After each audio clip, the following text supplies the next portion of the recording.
Right, good afternoon, everybody. My name's Martin Brackenbury, and I'm the interviewer of this assembled panel. And what we're going to be talking about this afternoon for an hour is disintermediation and destination management. And what this means is that we're trying to look at the growth of budget scheduled airlines, Airbnb in particular, and a host of other intermediaries, enabling travelers and holidaymakers to engage directly without the services of a tour operator or registered and regulated accommodation provider in the destination. And this is the latest revolution in travel. How much has actually really changed, and what are the implications for hotel companies, registered accommodation providers, and how can these tourists and new tourism service providers best be managed in the destination, if at all? So we have with us today, first of all, we have James McClure, who is UK and Ireland General Manager for Airbnb, and he's here. We then have Jan Olsen, who's CEO of Visit Denmark. And then we have Gary Wilson, who's Managing Director of Product and Purchasing at the TUI Group. We have next Nikki White-Wright, Director of Destinations and Sustainability at ABTA. And last but not least, we have Jordi William Carnes, who's General Manager of Tourism of Barcelona. So we've got Barcelona and we've got Copenhagen as two examples of what are the impacts of disintermediation. So where are we within all of this? I was told the other day that there are more than 100,000 flights a day carrying more than 10 million people. I have no means of verifying those figures, but they are simply gigantic. And it is clear that there are a lot of people who now are simply using smartphones to book low-cost airlines, to book Airbnb, and probably book Uber as well. And so you could ask, for those customers, what relevance do tour operators have? On the other hand, you have people going there to the different cities, and what you find is that these cities are receiving people in Airbnb, but they're not necessarily sharing their houses or flats. They're actually staying not necessarily in legal accommodation as far as tourism is concerned, and therefore it causes quite a lot of difficulties because they're situated in residential areas, rents go up, there's a lot of noise, there's a lot of question of collection of rubbish and so on. So it's a question then of how you manage these issues, and that's one of the things that we want to look at. So disintermediation on the one hand and destination management on the other. So that's the framework for our hour's discussion. And I want to start by asking James about this extraordinary development of Airbnb, which I think only started 8 years ago, and you now have 2 million hosts or something like that. So it would be helpful to hear from you how you see the company and its values and objectives, and how you think of working with the destinations and the hosts in the destinations. Thanks, Martin. Certainly, Airbnb has only been around for 8 years, but in your earlier question of what's really changed, people have been staying in each other's homes, well, certainly throughout. If you think of, we've all stayed with a friend or relative, or if you go back through history of caravans and people looking to run the hospitality of others on trade routes. And it's the nature of the advent of internet and networks allowing people to be connected to the person who has the spare room in New York, or to feel like you have that friend who's moved to LA that you could stay in their place when they're away. That's helped to mean that we've seen a lot of growth in Airbnb over the last 8 years. And if you think of the nature of how Airbnb came to be, it wasn't that the founders were trying to think of what's a way to disintermediate tour operators. It was a very real problem of that our co-founders were living together in San Francisco in 2008, and they didn't have enough money to pay for their rent. Their landlord increased the rent, and they were trying to work out what assets they had to be able to help them pay the new rent. They didn't want to move out. They realized that they had 3 airbeds in the back and a front room which was spare, plus a conference coming, much like one of these ones to San Francisco, which means that it's hard to get hotel rooms, and they were connected to that community. And so they were able to get 3 people to stay with them, and they made enough money for the rent. But more importantly, it was the people that they met. For example, it was a guy in his 40s from India, someone in their 30s from LA, and then I think most importantly, someone who stayed with them who was in their 30s from New York. And they sort of hang out together for that week. But about 4 weeks later, they got an email from this lady, Catherine, saying, I enjoyed being in San Francisco and living there with you so much that I've taken a job in San Francisco. I'm moving there, and if you know of any flats in your area, please let me know, because that gave me a window into what it was like to live in San Francisco. And it's that idea of living like a local, which is one of the things that's underpinned why Airbnb has been successful. And if we fast forward to sort of 2016, we've had more than 100 million guests. We're present in over 34,000 cities, and there's more than 2.5 million places to stay. But it's not just the business impact and Airbnb being something which has helped people to enjoy their travel more, but it's actually helped bring the economic impact of tourism to a broader range of people.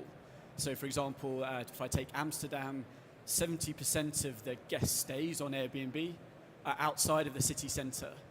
It's helping to put money into the pockets of ordinary people and diversify the benefits of tourism. If you think about the way you're advertising at the moment, you're talking a lot about belonging anywhere. How does that square up with people who take on flats which are actually effectively for Airbnb? They're not actually sharing people's homes. It's not the same sort of thing. It seems to me that there are indications that the way you've started is not actually the way some of your hosts have behaved in providing accommodation. So if I take London as an example, like 96% of the hosts are sharing either their primary or their secondary residence. Yeah. So, and the average host is hosting for around 45 nights in the year. Certainly in that other 4% of people, there are traditional bed and breakfasts, licensed property managers, service departments, even a few boutique hotels who are using this as a distribution channel. But what is, I guess, common between the high guest scores that we get, and the average score in London would be about 4.6 out of 5 for guests reviewing the host, is that helping to feel like what it is to be a Londoner. And I host myself in it. I only have a 1-bedroom flat, so I can't be there. It's when I'm out of town on business, but I've got a little booklet of here are my favourite places around Islington, and I can hopefully give the people that stay with me a little bit of an insight into what it's like to live there rather than just to be a tourist going to the same old things. Let me move on now, if I may, to talk with Gary. Gary, how do you see this development? You've been providing classic package holidays plus lots of other things. You've actually also provided disintermediated activities as well. How do you see this competition and the way in which it's emerged? Do you see this as a positive thing, or do you find this slightly uncomfortable in the TUI establishment? Obviously, TUI's aware of the sharing economy and aware of the developments within that. I think what's of interest to TUI, more than the sector, because there's very little crossover in what Airbnb or other alternatives do in comparison with what TUI do. It's a very different function. So we'll invest hundreds of millions of pounds every year on new aircraft, on technology, on new hotels, and on developing destinations with the host governments and tourist authorities, in order that we can build a very long-term, sustainable proposition for customers, but also for the destinations that we're visiting. So last year, we did a big piece of work with PwC on total impact measurement and management, where we looked at the impact that we were having on destinations from a taxation point of view, from an environmental and a social and an economic point of view. And it's very important with TUI that where we invest and where we develop destinations, that there is money going back into the destinations who are effectively hosting us as a travel organization. Secondly, in terms of the customer experience, we try to deliver an end-to-end customer experience from when you book the holiday until you go on our aircraft, to you're in our destinations in one of our concept hotels or being serviced by our destination staff.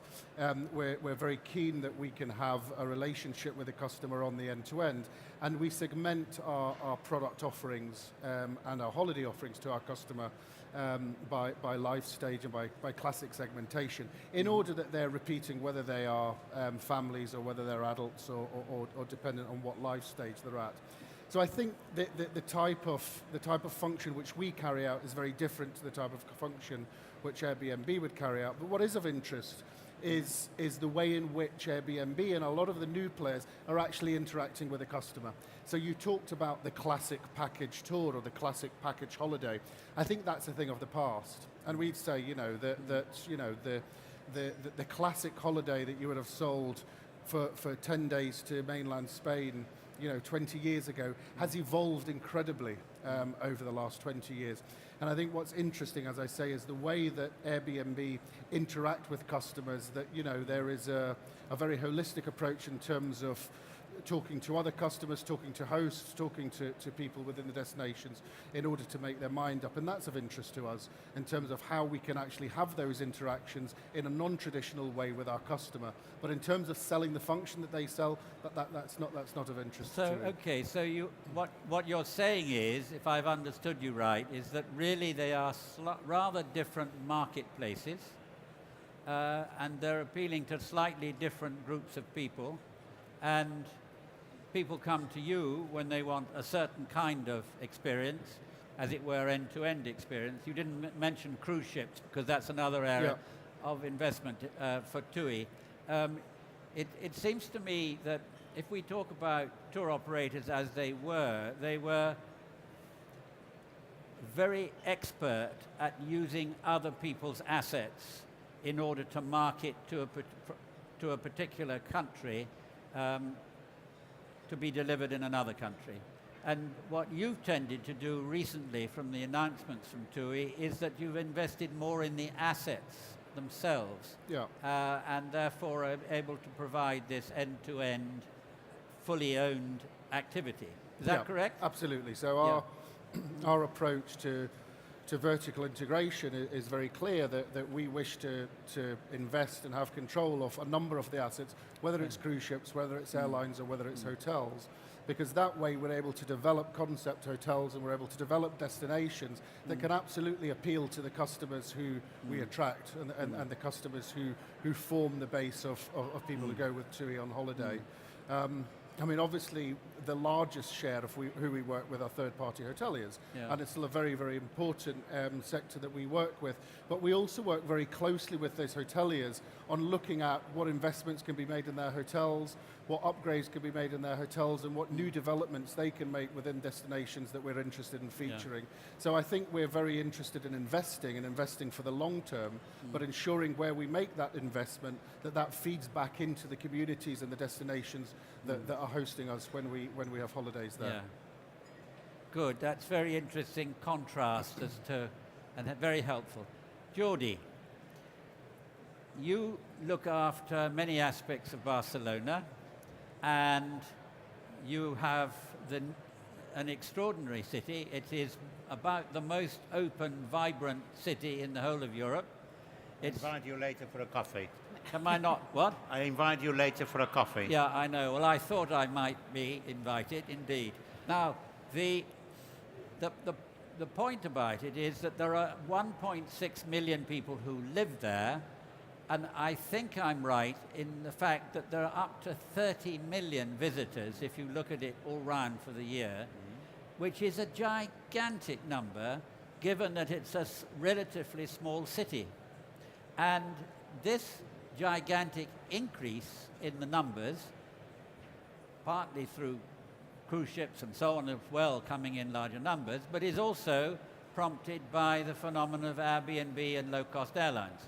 And I'd be very interested to know how you see the way in which the local suppliers have responded to the Airbnb phenomenon, where they have chosen to provide most of their accommodation, and whether it has or has not affected the local economy for the good, because that was what James was saying. So let's hear what you have to say about the responses you've got so far, partly public opinion and partly published opinion. So what are the realities? I think, first, good afternoon. No, I think there are two sides here. One, it's the figures. As you meant, there are a lot of people coming, but that means that a lot of people staying, right? Yeah. So one thing is the visitors for one day, Yeah. and the other is the figures about the staying and sleeping. That's one asset. Then the second one, which I think is the important one you want to mend, is the impacts the platforms, technological platforms, are having in cities. I think there are two sides here. One is that it is an evidence that there is going to be and to remain. It's not going to disappear. Oh. But the question I think cities or DMOs are trying to face is how do these platforms feed with the realities of every city or every region? Because London is one reality, Copenhagen is another reality, Barcelona is another reality. So they are acting in a global way, but I think they don't fit the realities of different cities. The urbanism is not the same in London or Paris or Berlin or Barcelona, Milano or Munich. So that means the cities are different. So I think it's very important that they realize that they have to follow at least certain patterns according to the needs of the cities. Not their needs, which is not exactly the same. Sharing economy is all right, but sharing the benefits, it will be also better. And I'm not so clear where they are sharing the benefits for them. From our point of view, I think there are three criteria which are important to follow. Security, not only for, let's say, the visitor, Yeah. but for the residents, for the city. Transparency, where are they? What is the people hosting and having their accommodation? And then fiscality, who and where are they paying? I think these are three elements to set up a reality which is there. We cannot say it is not. Yes, it is. May like it or not, it's going to remain. And the sooner we accept that they also have to comply certain, let's say, criteria that they may follow to Barcelona or to Copenhagen or whatever, it not may fit for New York or it may fit for Amsterdam. So we cannot make a global approach to a specific realities. That's really because there are different legislative frameworks in different countries. I mean, we, for example, in the UK have had for a long time bed and breakfast arrangements. So we're very familiar with people staying in our homes and so on. It may be, Jan, maybe you can help here. What is the framework that you've got which enables things to work reasonably well or not in Copenhagen? Thank you.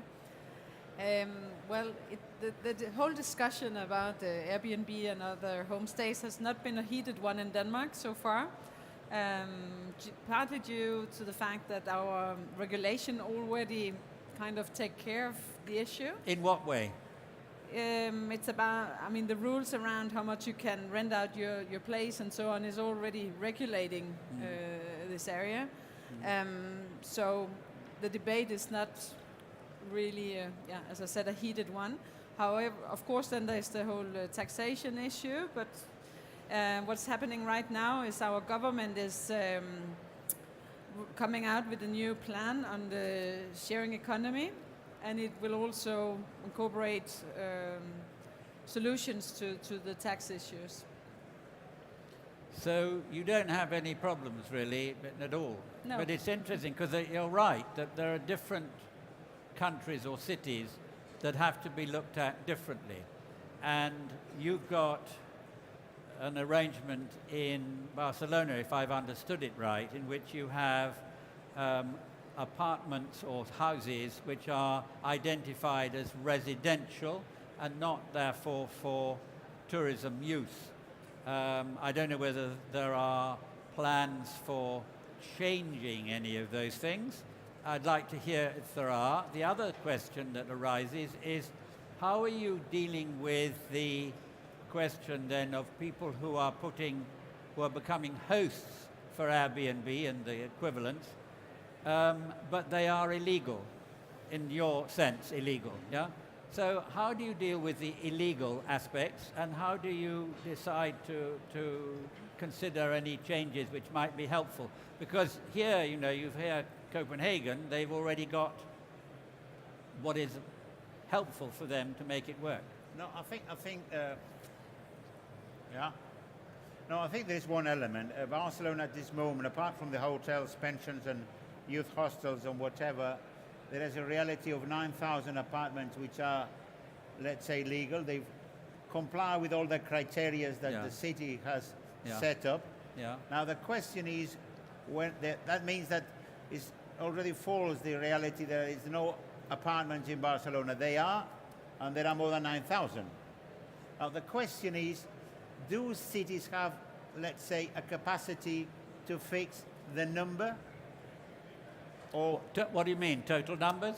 you have 9,000, do the cities have a capacity, or they may act as a, let's say, we don't want to be 20,000? That's the question.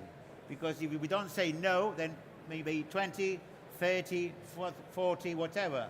So we believe that the cities may have the chance to fix what's the number, and especially in certain areas. Because if not, you may cover all that area only in apartments and not without any resident living there anymore. So I think it's important that the cities may have an opinion and at least have a criteria of saying what's the real number we want to have, or we accept to have the balance of people visiting and leaving. Because if not, you will only have people visiting without any more people living there. So at the very end of the model, you only have, let's say, I don't know what a tourist park or whatever you wanted to call it.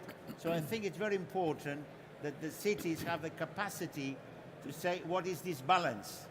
And if not, I think you miss the point at the very end. I'll come to you in just a second. Jordi, have you got examples yet of certain areas of Barcelona where you're looking at sort of maximum percentages and so on? Can you give us any example of that? No, the city is doing a good job on these areas, especially in foreseeing, let's say, one is the hottest area, which is the old district of the city. That's the hottest spot. And the city was trying to perform what is the reality in terms of, let's say, illegal accommodation, and try to follow up what is there and what are the activities, and if they foresee this legal capacity. The problem with this, with the local administration in a lot of places, is although you have this capacity of inspection and to put a fine, once you put it, it takes a lot of time to come to, let's say, a final legal solution, because you can start a procedure, but it will take perhaps 1 year or more. So at the very end is a certain feeling that you act, but you cannot have a compulsory instrument to close it immediately. You may need a procedure which helps those who want to go into illegal activities. So it means to say that you can't give, as it were, an exemplary sentence which will discourage others from adopting the same thing. Now, let's come back to you. Yes. I think I think where we would agree is that every city is different.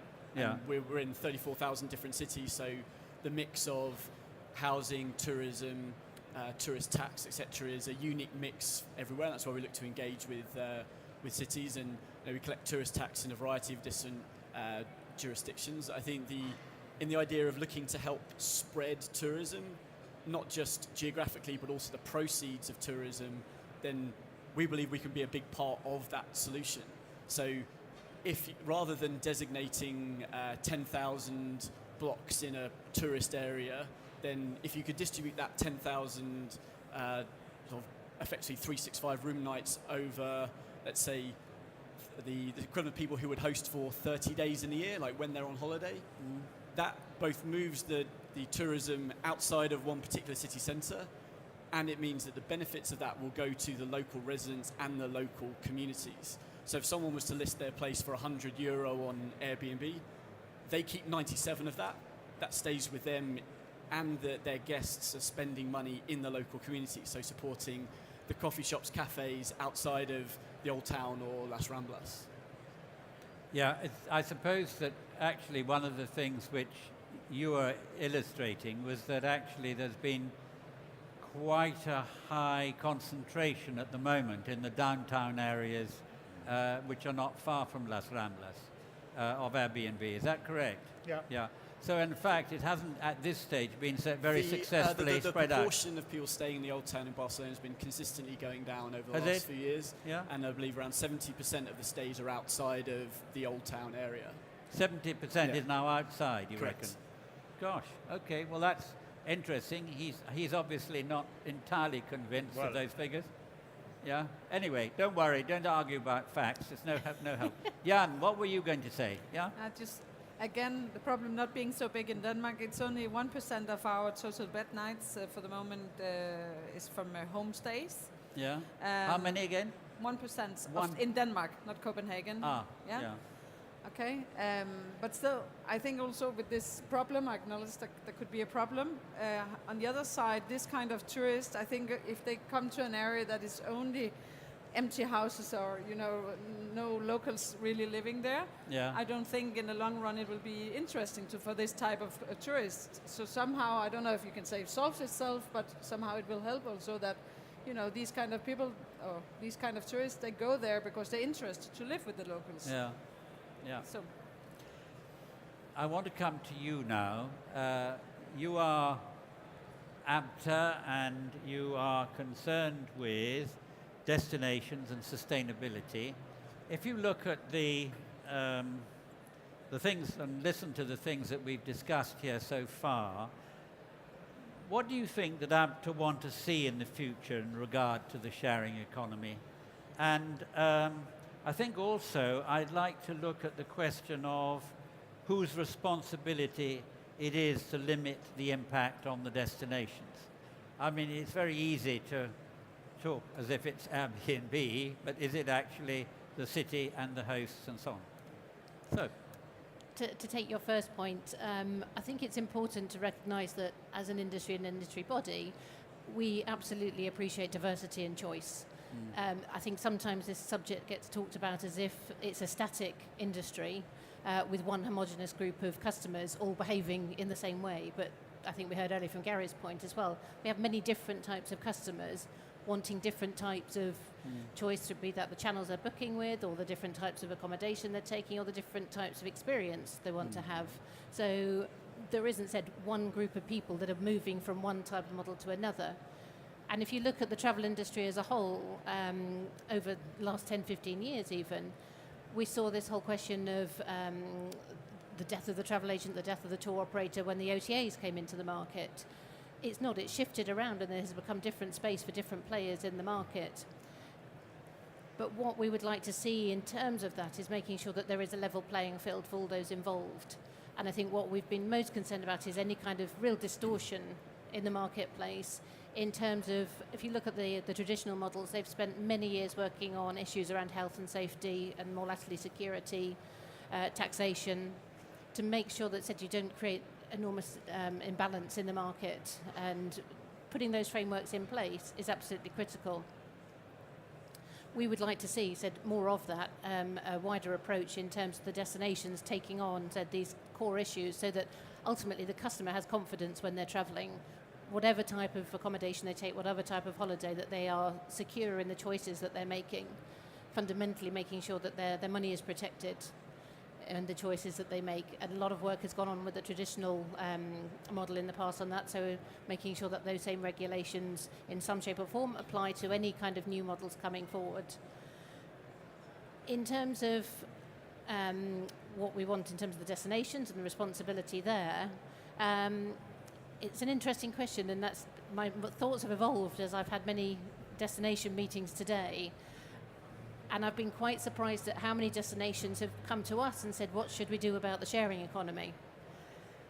Now, it feels like, from my point of view, the destination should be saying, right, this is what we want in terms of our overall tourism picture, to have a national planning approach to tourism, looking at all the different types of resources that are available, natural resources, human resources, to facilitate the tourism industry in a destination. And depending on all the different types of providers in there, that there is space for everybody, but it's got to be planned and it's got to be managed well. So when we've spoken to some of the destinations we've seen today, we've said, what frameworks have you got in place? How are you managing this? Some have said regulation in place in terms of taxation already, or some are looking at limiting numbers on different types of properties. And I think slightly separate point, but to remember that there are different models in here. There is the kind of real sharing economy, but then there are what we would call more traditional, like the villa properties, where you are taking a whole property, so making sure that we're clear on what we're talking about and what they're looking at regulating. The will is there, I think, in some destinations to make sure these issues are being managed by putting the frameworks in place, but my question would be back to the destinations is how are you actually going to enforce it? That is a real challenge, I think, in some destinations where you might have fantastic regulation, but in reality, we've seen it even here, UK trading standards, for example, the number of people actually out there enforcing issues has shrunk dramatically. So how will that play out in destinations when we're saying, yeah, you've got the frameworks, but how will you ensure people are registering? How will you ensure that they are paying those taxes and creating, said that, less imbalanced model of the future? If we come back to you, James, you heard what she was saying about some of the things she was looking for, which are covered at the moment under the arrangements for package holidays, you know, the protection of people's monies and so on. How does that work in Airbnb? I think that in response to the discussion of having a level playing field, I think it's really about having a proportional playing field. So if you take like my hosting activity on Airbnb, there's probably someone would probably stay in my house like 20 nights of the year.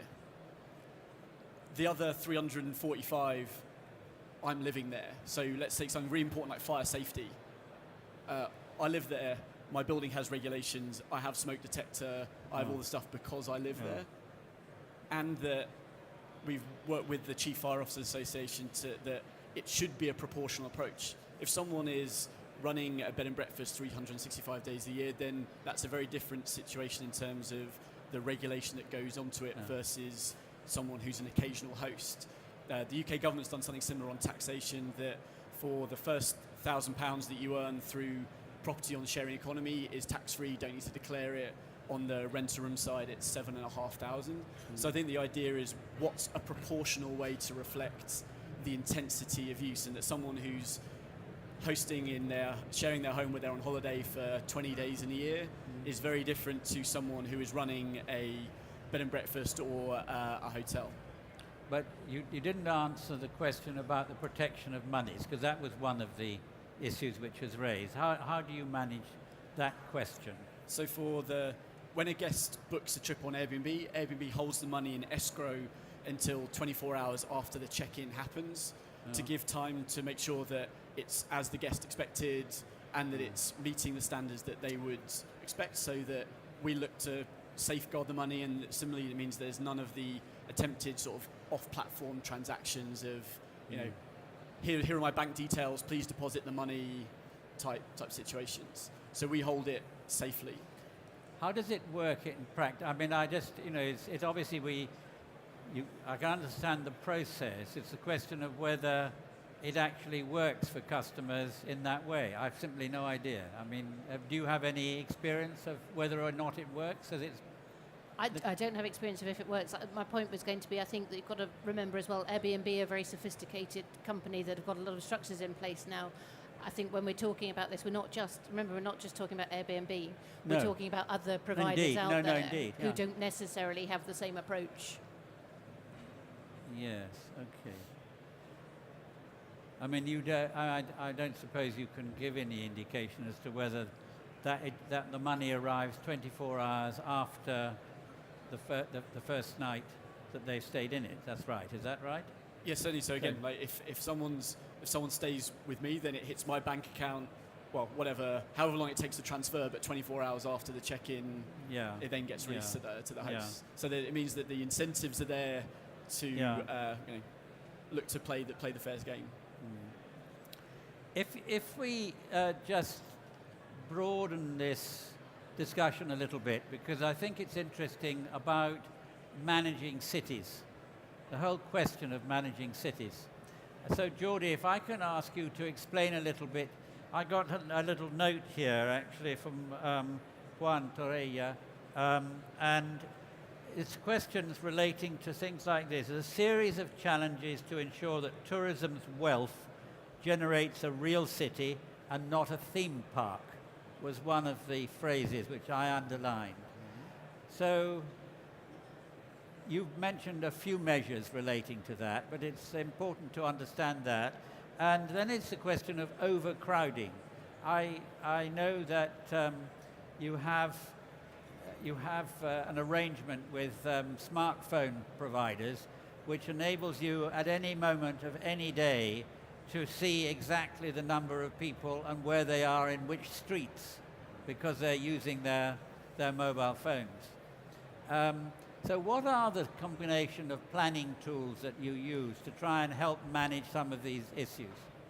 One of the things which is just meant, I said it before, cities may have the capacity to know how many people they have and where they are, at least in rough terms, because when you are a small city, you have to deal with management and mobility, etc. That's one idea. So I think it's very important to link it not only of the accommodation, which is one reality, but then it's also the reality of mobility, where they're going and where they're staying. If everybody wants to go to the same museum at the same time, you have a long queue. But if you're using different tools, you can, let's say, make a better planning of how people can go into, let's say, a specific building, a specific museum.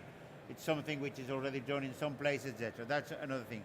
Third is also people go where they want to go. You cannot put them where you want, because there are certain initiatives.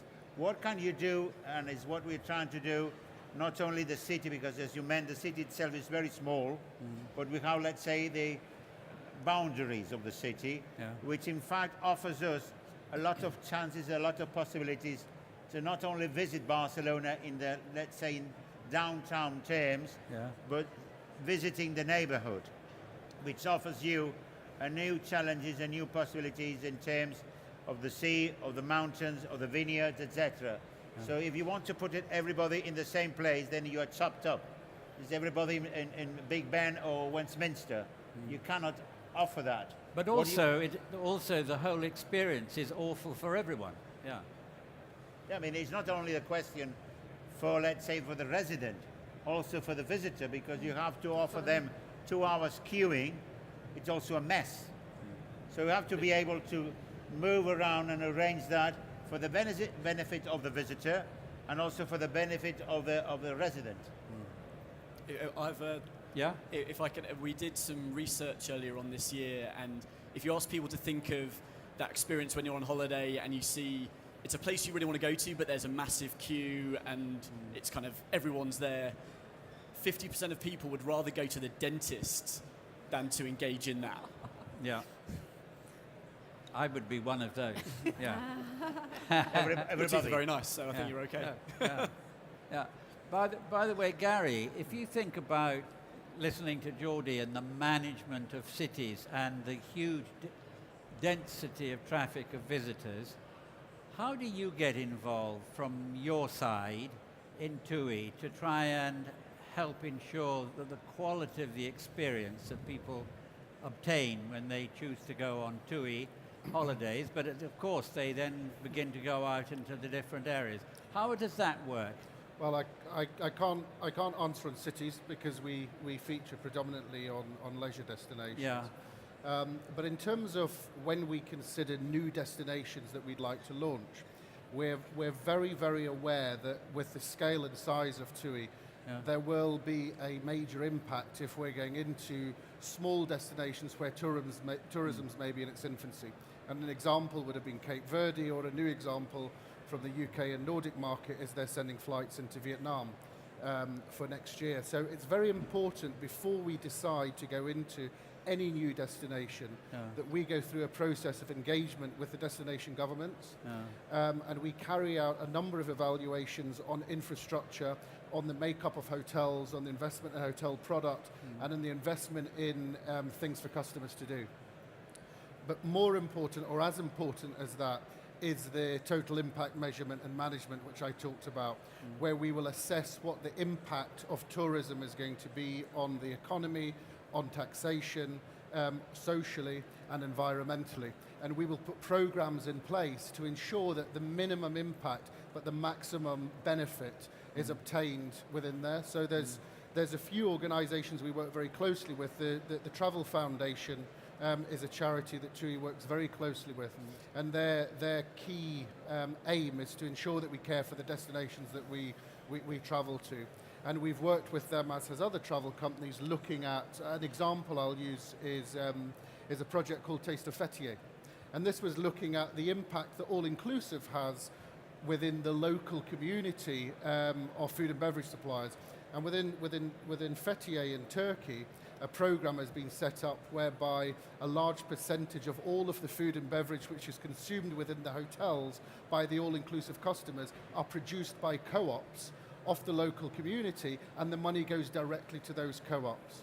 Another example in Morocco with our Robinson brand is we've set up hotel schools whereby we try to train and get qualified a lot of the local people in hospitality skills in order that they can start on a career within hospitality, that we've managed to put that in place. So it's very, very important, and it's an interesting term, the sharing economy, because if I look at it from TUI's perspective, we believe it's about how we can share the money that is going into the destination, not with a few people, but as widely as possible, by carrying out these processes and programs whereby we make sure that the people who are directly impacted by our tourism are also benefiting wherever we can.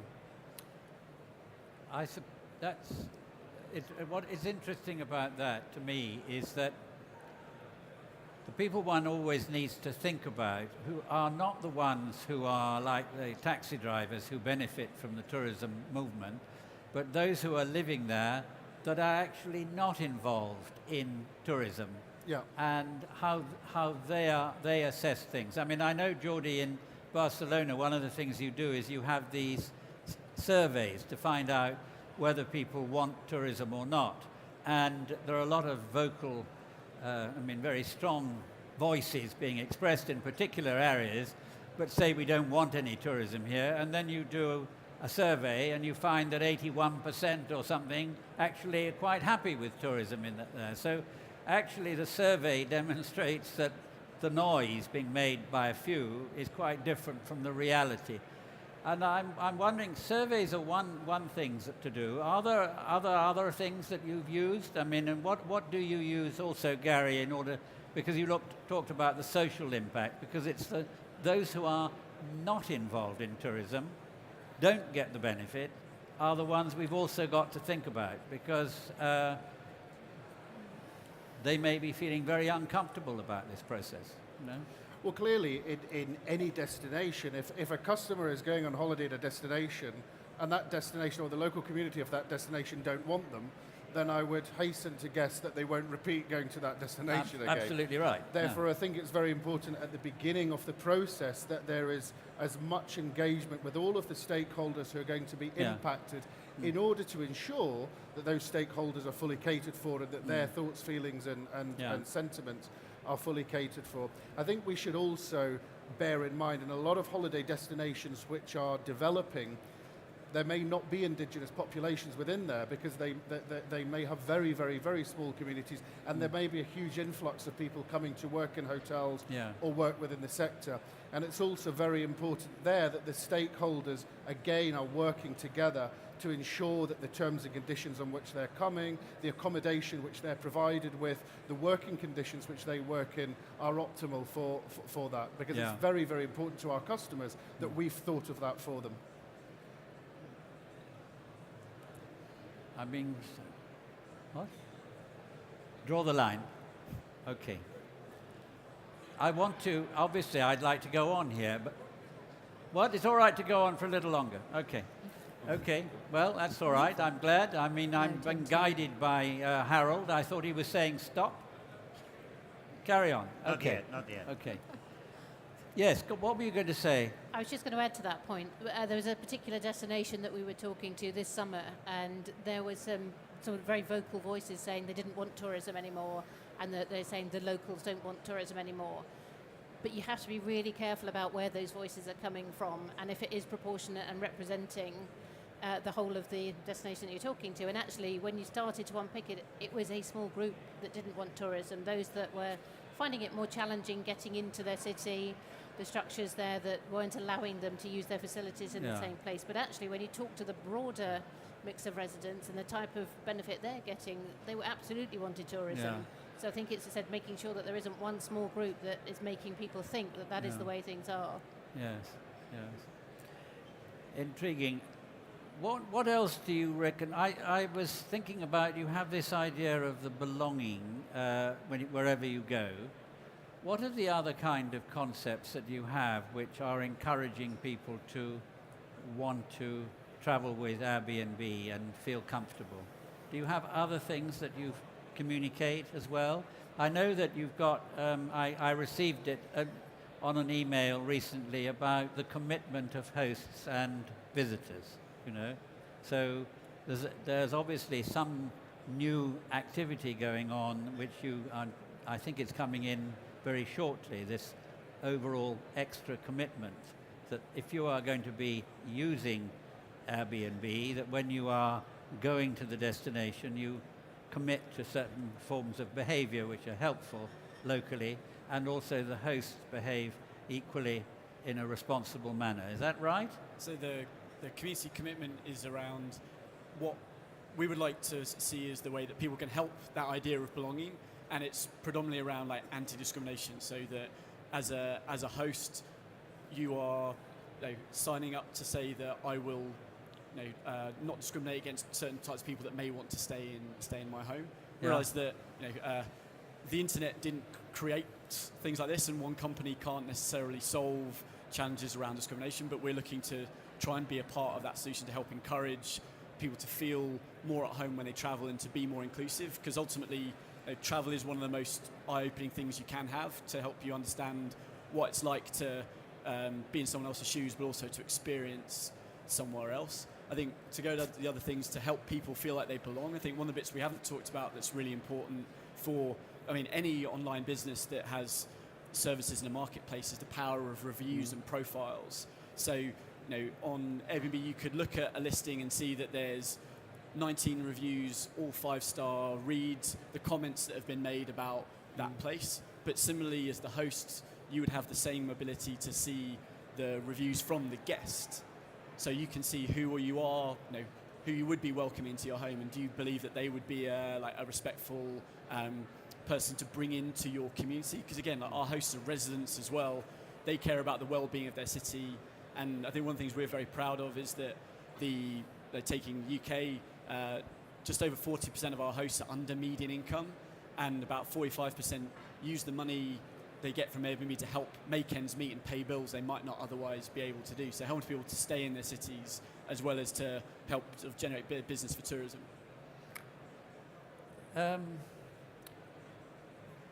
It's one of the things I find interesting. 2 weeks ago I was in Jordan, and one of your colleagues was there, and he had been recruited from working in a Syrian refugee camp.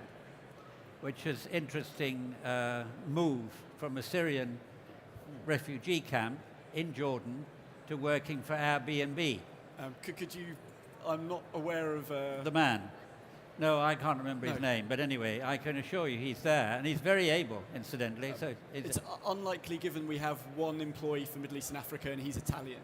no, this is not Italian. No, All right. no. But he's not Syrian. No, he's not Syrian. No. But it was interesting because he was talking about this issue relating to belonging as being one of the kind of key areas that was of benefit of people buying Airbnb. And I was just wondering whether you have a view after 8 years, whether there is a kind of vision of what is going to happen in the next 8 years. Do you have a vision about the developments and changes of Airbnb as we look forward? And we're a hospitality company.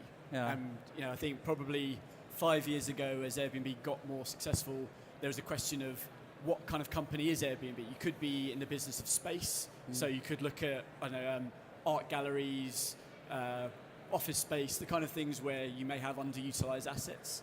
But I think for this nature of the belonging and living like a local, it was that Airbnb's in the business of trips and how to help people have a enjoyable but also like fulfilling guest experience, but also how to help people empower them through being able to host and earn some more money. So I think we've been investing a lot to particularly China and India. We've been working hard on those as well as on business travel. Probably 50% of accommodation spends on business travel. And we've recently been doing work with people like sort of Concur, Colson Wagonlit, Amex Global Business Travel to help bring this idea to business travel, because we've all probably been there that business travel can often be quite lonely when you're sitting and having dinner in the hotel restaurant on your own, that you might actually look to be interested to see what else is around in the city. Very interesting. Have you got any more to contribute, or have we finished it now? I think we have, and it's 5 minutes before, but thank you very much indeed. Most interesting, and most interesting to see how it all develops in the next 8 years. And I wonder whether Gary will be here to talk about this, and wonder whether... Anyway, thank you very much, everybody, for a very interesting discussion. Thank you.